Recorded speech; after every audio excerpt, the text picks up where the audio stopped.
So now we're going to talk about estuarine circulation and what happens in typical estuaries. Again, we've talked about this already. And what we want to see is what are the dynamics associated with the most ideal case, which is fresh water separated by heavy water or salty water initially, and then by allowing them to self-adjust under gravity, what are the dynamics associated with that adjustment? So if I run the simulation, we won't be able to see it, but if I run it, we're going to have the light water going on top, the bottom water going underneath. What's causing the motion there? What is the dynamical balance, the momentum balance associated with that motion? Any suggestion? What's driving the motion? Did I hear density gradient? Right? But it's a pressure gradient. Because also a slope will drive the flow. So the density gradient will cause the bottom water to go toward the light water, and the slope in the surface will cause the surface water to go towards the heavier water. So both the slope and the density gradient, which contribute to the pressure gradient, those are the drivers of the flow. What will retard the flow? So what's the momentum balance? Well, there are two agents that could balance the pressure gradient. What's the most obvious? Friction. Right. But if we can assume that there's no friction, what other dynamical term will balance that pressure gradient? This is what happens in the Bernoulli effect. So the pressure gradient is balanced by advection. So we're not going to be able to see the animation. I see it here. But the momentum balance then can be simplified again by the Bartolini pressure gradient and the advective term. For the purpose of this discussion, notice that I'm neglecting the slope, the water level slope that's part of the pressure gradient. And I'm neglecting friction too. So if we can assume that's the momentum balance, we have something similar to the Bernoulli type of balance. And that's from the momentum approach. And if we define this buoyancy frequency, n squared buoyancy frequency, as being proportional to the density stratification, the changes of density with depth, then the energy balance, if you can be represented by that expression, if we simply by integrating the momentum balance, we get the energy balance. So we have a relationship between the flow, and that's why I was asking you to pay attention at how fast these nodes propagate. So we have a relationship between the flow, and the density gradient, the density contrast between these two layers. Okay. So theoretically, we can determine how fast that node will propagate. That's under the assumption that there's no friction. Keep that in mind. So theoretically, this is how fast that node should propagate at twice times n, which is the buoyancy frequency squared times the depth of the layer squared. So h is the depth of the upper layer. So if we take the square root of both sides, can you see the whole screen? Yeah. You take the square root of both sides, then you have that the speed equals the square root of 2 times g prime h, where g prime, does everybody know what g prime is? I have it here. No. G prime is the reduced gravity. G prime is reduced gravity. So G prime equals gravity times what? Times delta rho over rho. I thought I had it.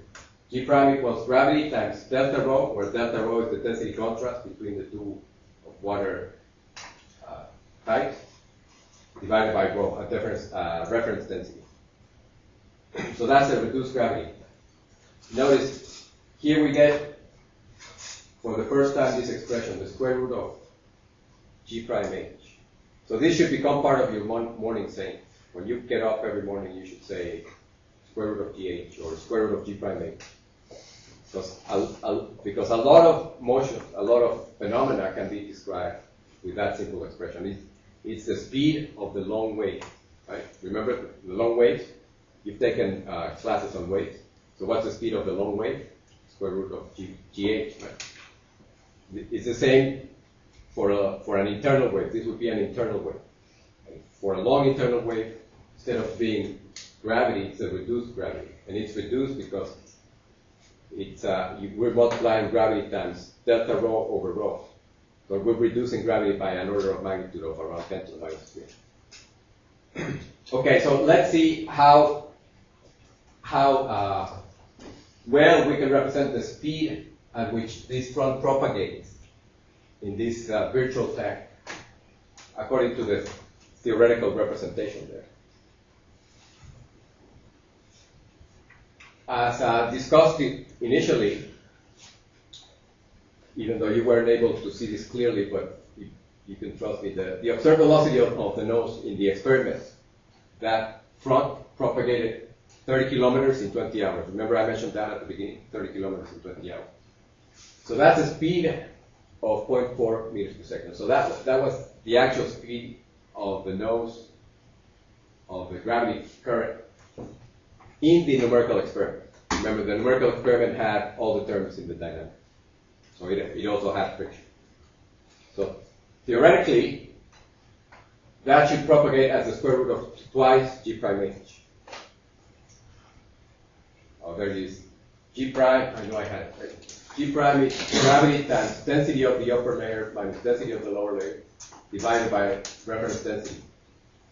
And notice that reference density doesn't matter exactly what it is as long as it's in the order of magnitude of 1,000. Because it doesn't matter much whether you divide by 1,000 or by 1,010 or by 1,020. The difference will be very, very small because you're dividing by a large number.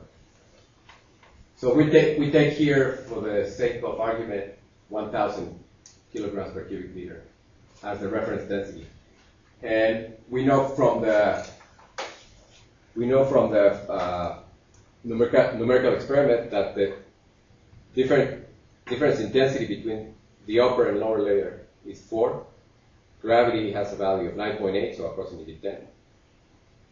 So reduced gravity is 0.04 meters per second squared. So that's the reduced gravity that will come into the theoretical expression. And H is approximately 1/2 of the depth of the tank, our virtual tank in the numerical experiment. It's 10 meters. So G prime H is 0.4. Twice that is 0.8. So the theoretical speed of the nose of the gravity current is 0.8, the square root of 0.8, which is 0.9 meters per second.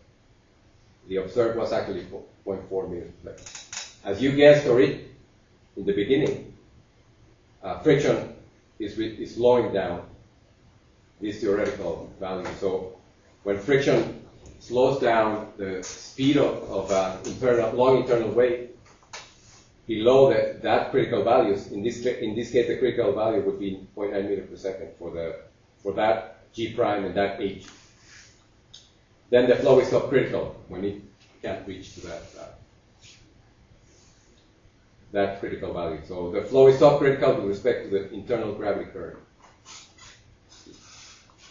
So these are definitions. So in what kind of estuaries do you think you're going to have a gravity current when you have the salt coming into the estuary? In what type, according to the type of estuaries that we see. And I see Amy there. Because her favorite estuary. Saltways? The saltways, right. So the Fraser River is a classical example of the Mississippi River. You get the gravity currents because when the tide stops from going out, then the gradient gets squeezed, the longitudinal density gradient gets squeezed, and then it's a self-adjust under gravity, and it's pretty close to this behavior. So let's see at a couple of examples, more real examples, or rather different from a salt wedge type of estuary. And I'm going to show you an example here in the Chesapeake Bay.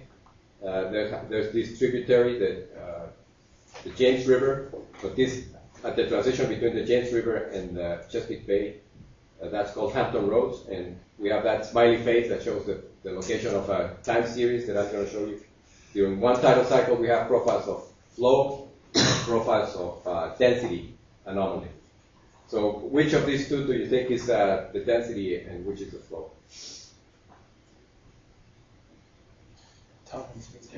Top one is density. Right. It has one sign only, right? This one changes sign. This is 80. This is 80 here, and this is 70, minus 70. So positive means flow going out of the estuary, ebb, and blue means flood going into the estuary. So notice, interestingly, what happens to the stratification here. It changes quite dramatically. And actually, in this example, we sort of have a bottom intrusion in the form of a gravity current. How do we see that? Well, you have, during ebb, you see the fresh water going out and occupying almost all of the water column. As soon as ebb finishes, which is right here, at the end of ebb, then you have an intrusion of high salinity water. Notice that very large gradient here, horizontal density gradient. And you see very strong flow here in the middle, below the Picnock line. That's during flood, that's a gravity current causing a salt wedge intrusion. So when we average these, we get a different picture. Right? And this is the main point of this lecture, that on average, this is depth and this is the value of density. The mean value of density goes from 8 sigma t units to 16. So you can see here the almost continuous stratification throughout the water column. So that's the mean density anomaly. On average, after a tidal cycle, that's what you should expect to see. And then, after a tidal cycle, the average of the flow would be something like that. There's the zero line right here. So all these areas outflow, and this is inflow. So you can see the typical estuarine circulation here. Near surface outflow, near bottom inflow. And again, you don't see it until you average your observations. When you eliminate the effects of the tide. Remember, we discussed this, that the estuarine circulation you won't observe at any given time, or not usually. But the concept of estuarine circulation is that, a concept that you get after averaging out the currents throughout the tidal cycle. So you can see here, if you integrate all the positive area, which is ebb, and all the negative area, which is flood, what do we have more? More of net ebb or more of net flood? More of net ebb, right? There's more positive area here. Does that make sense? Why? Why should it make sense? Why is there more outflow than inflow? Shouldn't they balance? They should balance because rainfall runoff. Because, right, the addition of mass from the river discharge.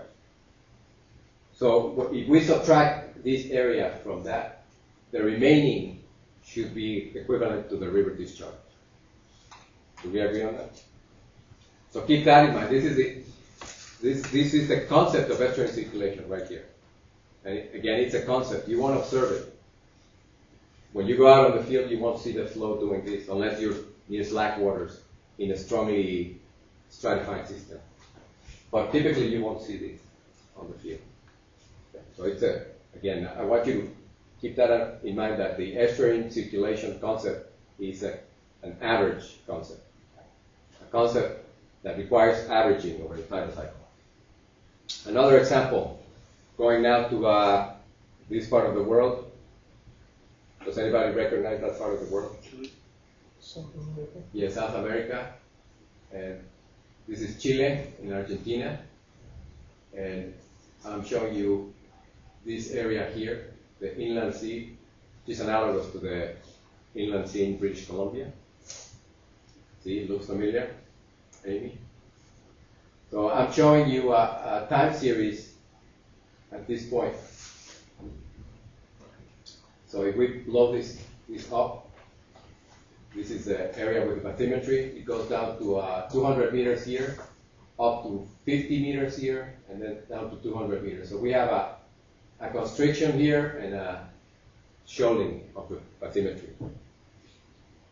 And I'm going to show you a time series right at this location. So positive values for the north component will be ebb, and negative values will be flood.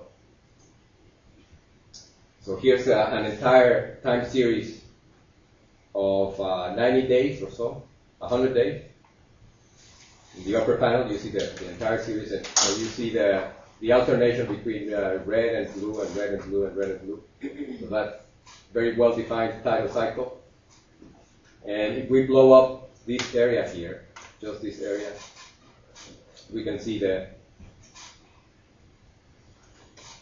red and yellow represents positive north velocity, so would that be ebb or flood?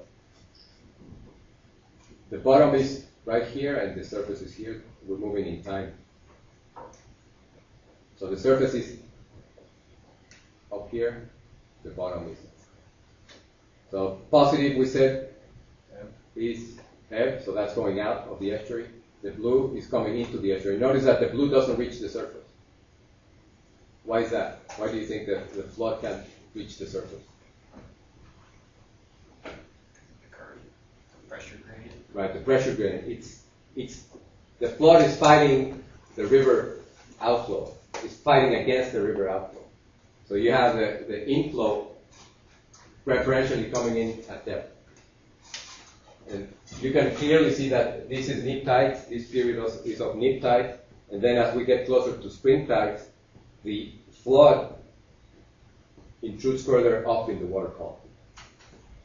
Right? So on average, when we average those 100 days of observation, this is what we get. First look at this one, and we're looking at it from an airplane.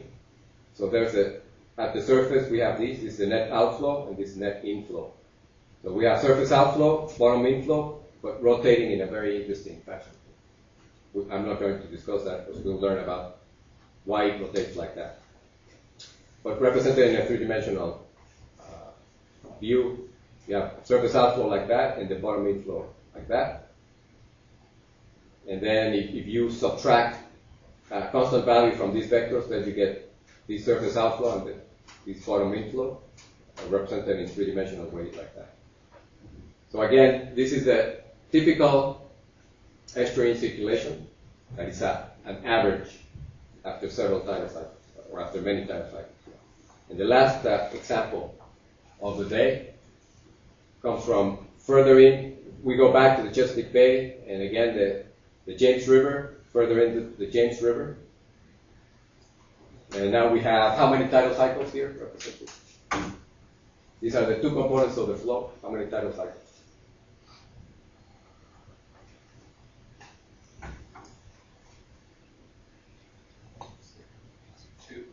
Two tidal cycles. Do we agree on that? How much in time?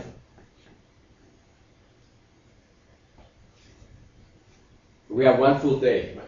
Or almost 24 hours.